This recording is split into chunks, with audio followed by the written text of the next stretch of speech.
Hey everyone, it's Rye bringing you another Civ Ramblings video. In this video, we're going to be talking about Tonga. Tonga is a very, very unique Civ. They were extremely broken for a while. They recently got nerfed, but they're still very strong.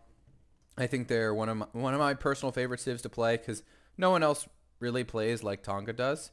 But yeah, I'm going to kind of walk you through the fundamentals of Tonga, how you have to think about Tonga, and then I'll give you kind of an example game that I'll be skipping through to kind of illustrate what I've been talking about. All right, so the first thing that is really cool about Tonga is their ability. Resting city-states influence. Oh, another point I wanted to caveat is that in the current patch of Lekmod 31.9, resting city-state influence, this UA doesn't work. But in all previous iterations that included Tonga, it has worked. So I'm going to talk as if it has worked or as if it's currently working.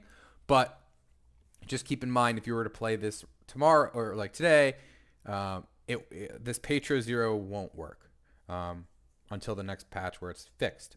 But anyway, with that out of the way.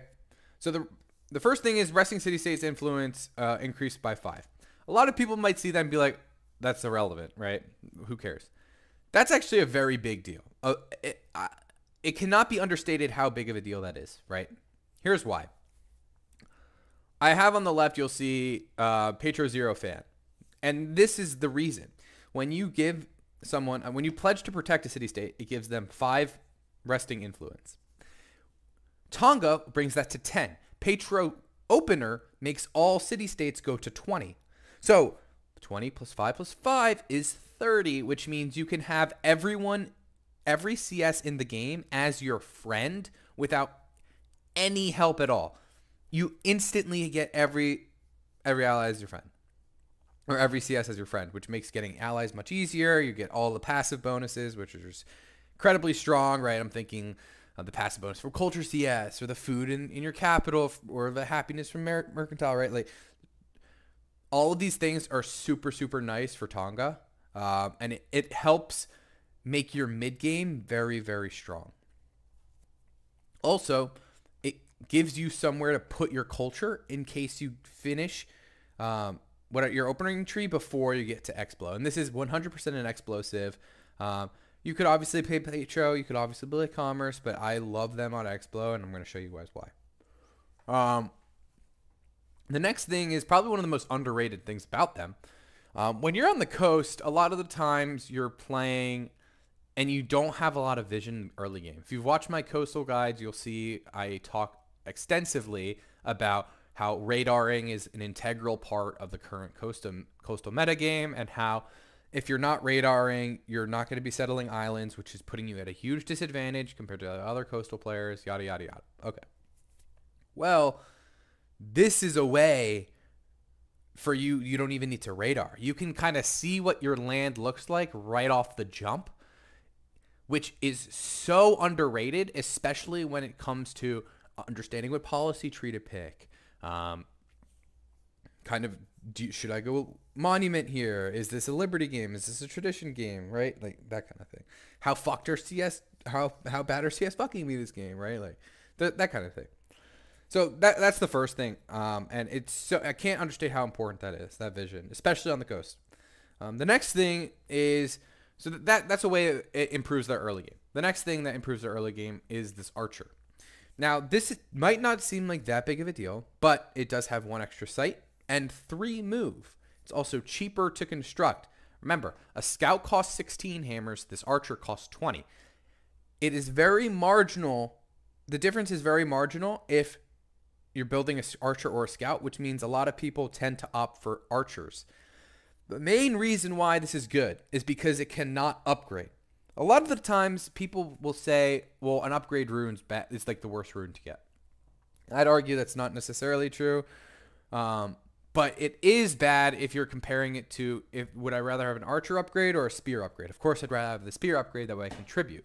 If you build archers, it's a lot easier to tribute because it's more consistent that the upgrade rune will have will be on the warrior instead of the archers, obviously.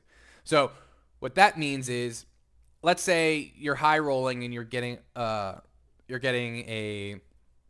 pop rune and then a gold rune. Well, your next rune can't be a gold or a pop rune because it's a 3 rune rotation. So that it has to be a map. It has to be an upgrade rune. I think that's it, at least in the very, very beginning of the game. So in that case, right, a lot of times people would often opt for the map over the upgrade, but this pretty much guarantees that after you hit that 3rd ruin, the likelihood of getting a pop rune is almost guaranteed if you take it with the archer. So another reason why this civ can be extremely powerful is using that archer. It's also it's amazing for city-state stealing. Like, it is so good for stealing from city-states. Oftentimes better than a normal scout. So very consistent city-state multi-stealing. Very consistent early game in terms of ruins. And let's talk about the biggest thing about this civ. The Granary, right? A lot of people think this is a nerf, but I don't know who in their right mind would ever think that. I've seen some people say it's nerf, it feels bad. I think they're just stupid. This is obviously a buff. Appearing in sailing is not that big of a deal because oftentimes we're not going to go Granary first. Yes, of course, in some starts, you'd want to do a Granary, and yes, of course, it does kind of stink that you're playing Tonga, sure. But the benefit you're getting from the Granary completely surpasses the need to be on pottery instead of sailing. What is unique about this Granary? Well, first of all, it provides 1 flat faith, which is great, which means we never need to build a shrine, right? We can always just be building these granaries and we won't need shrines. So, big fan of no shrine. Okay, what's next?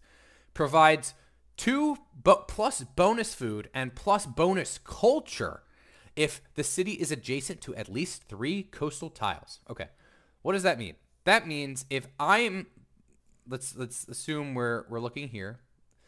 This is a spawn I had, and this is the game I'll be talking about. In this game, I would argue it is best. The start looks great, but I would argue it's best to move onto this deer. You crush the deer tile, and that way you can be adjacent to 2 or to 3 coastal tiles. Here I'm adjacent to the 2 crab and nothing on the side, but if I move on to this deer, I'm adjacent to the 2 fish and then the crab. And this doesn't have to be resources. This can be any, like just normal ocean, but it has to be some form of water. Lakes actually do count towards this, which is very relevant for islands. We'll get to that later. So in this case, I'm going to move on to here. I'm going to do my normal, either in this case, I guess it would be archer.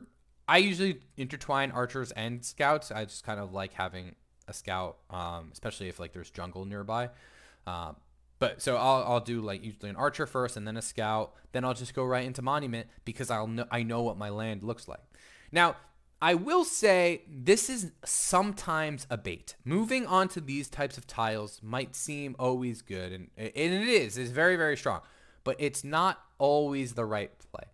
And I'm going to show you an example of that. But for the most part, it's something you should consider, but it's not something you should just donkey do every single time. The nice thing about this civ is that it makes you not need to build any monuments when you're playing. You'll need the first initial monument to open Liberty or open whatever, but after that, you don't need to build any more monuments. This is especially relevant on Lib Coast, which is what I'm going to be talking about here. Coastal Liberty, sorry, which is what I'm going to be talking about for this specific game. But the point still stands. Not needing to build any monuments is such a huge tempo swing. It lets you just instantly build the Granary, which obviously a Granary is going to be better than a Granary is going to help your game more than a monument would. This is kind of knocking 2 birds out with 1 stone. And I'm going to kind of show you exactly what I'm talking about. Okay, so here's the game. This is taken from a Twitch VOD I played. The game ended very quickly. We're going to skip ahead here. But this is what I'm talking about. So you spawn in. You can look at the mini map right here, right? I see 1 island, 2 islands, 3 islands. I see a settle down here. I see a settle instantly up here. And then it looks like I can probably get another one over here. Right off the bat, I know this is Liberty. And the only civ in the game that can give you this kind of vantage point is Tonga, which is why I love them. So right off the bat, where's my first city? So a lot of people, if this was a normal civ, it would be probably like right here on this deer or under this deer. And this is obviously a great spot. I will be settling this location. Some people would argue that going on deer is good for Tonga, but we'll talk about why that's bad in this case. This is the definition of like a bait spot. But my first city is actually going to be on this gems. And the reason why is because I want to have a city, my first city, be a city that instantly is settled and then builds a granary. The first thing it does is build a granary, right? A lot of times I'll be talking, and eventually I'll have a Liberty Coastal Guide out, but a lot of the same concepts still apply where you're going to be building workers first. On this civ specifically, the first city you should have, your goal should be to get a city like this that can just instantly go into granary. That way, it's going to have 4 base food instead of the normal granary 2. It's going to have 2 culture, which is pushing you towards your next policy. And it's going to have faith. It gives you everything you need and you want in your early game. Then you can build a worker. Then you could just go right into cargoes if you want, right? Optionality is endless. Having a unique building that's a granary that is just a straight upgrade is just the greatest thing. So we'll skip ahead a bit. I move on to the deer as mentioned. Let's skip ahead. You know, things are going well, right? I have my archer out, I have all this stuff. Okay, so what have we found? This city looks great. We can settle up here as well. We're definitely going to be settling all these islands. My start in this, like your Tonga starts are always going to be a little bit slower, just because oftentimes you have to move your settler, you have to move your cap. Maybe your cap's not moved to the greatest position, etc. So yeah, and let's talk about quickly like where my settles are going to be. I obviously want one on this horse because on horse is crazy. As I was saying, the on deer is kind of a bait.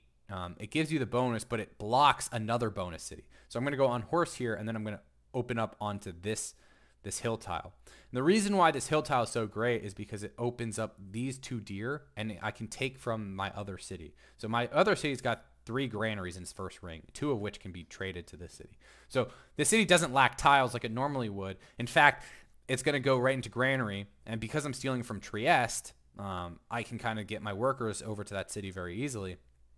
It kind of flows very, very well. So we'll keep going. And this is the nice thing about Tonga is that a lot of the time the cities kind of just, they want to be settled like this. You know, the optimal city in this case is on gem, so it gets everything, right? But like I said, that's not always the case. It's not always going to be like that. In fact, a lot of the time, it's best to ignore the Tonga bonus. It's best to ignore the Tonga bonus because it would really hurt your game. Right here, right? I could have gone on this cow, but that city would have been a piece of shit. Instead, I'm going on this river. I'm getting the crab. I'm getting the lapis, right?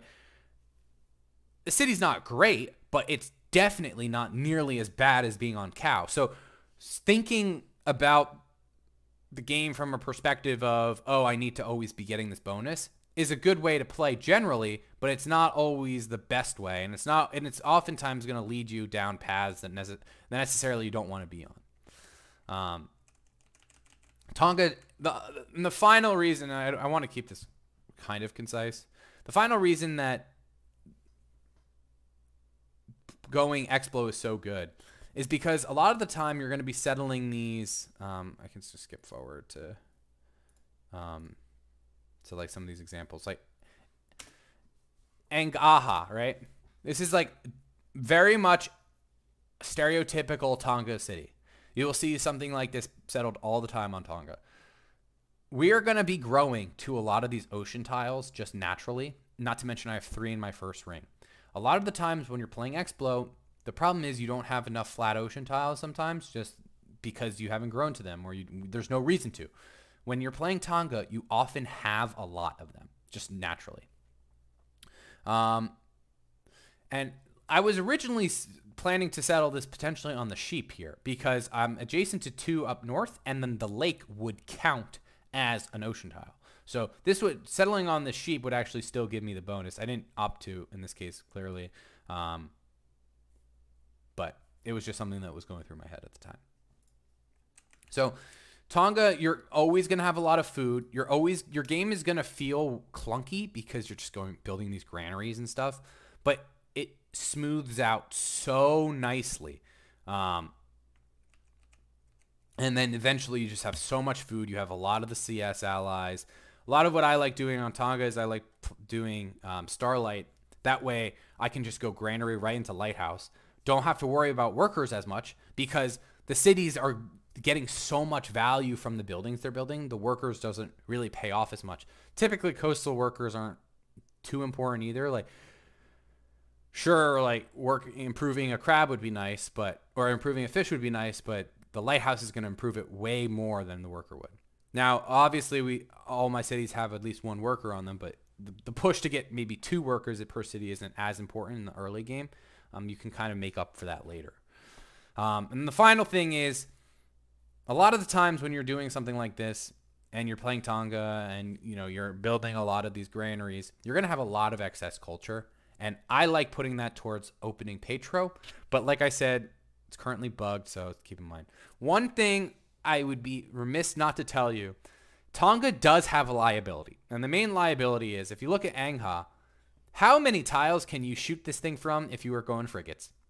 You can get shot so many different times. If I'm at my capital, Cap can get shot 1, 2, 3, 4, 5, 6, 7, 8, 9, 10. 10 different tiles it can get shot from if the guy went frigates, right? Compare that to some caps, which there's only 2 tiles, right?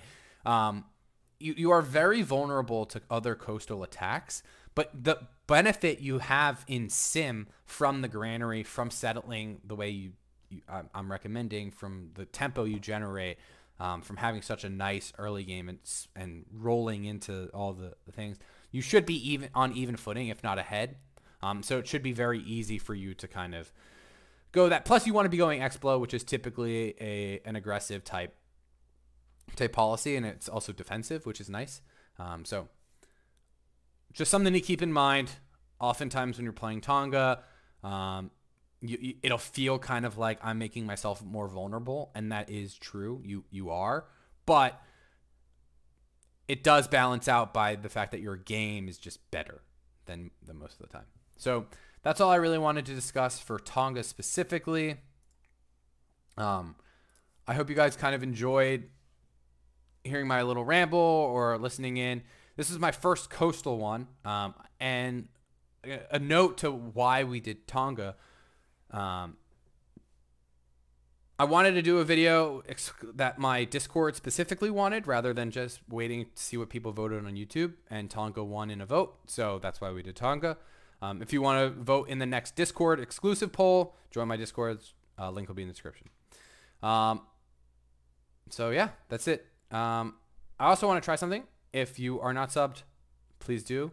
A lot of you guys aren't subscribed. I don't blame you. I don't subscribe to half the channels I watch on YouTube. But if you want to subscribe, feel free. Cool. Thanks, everyone.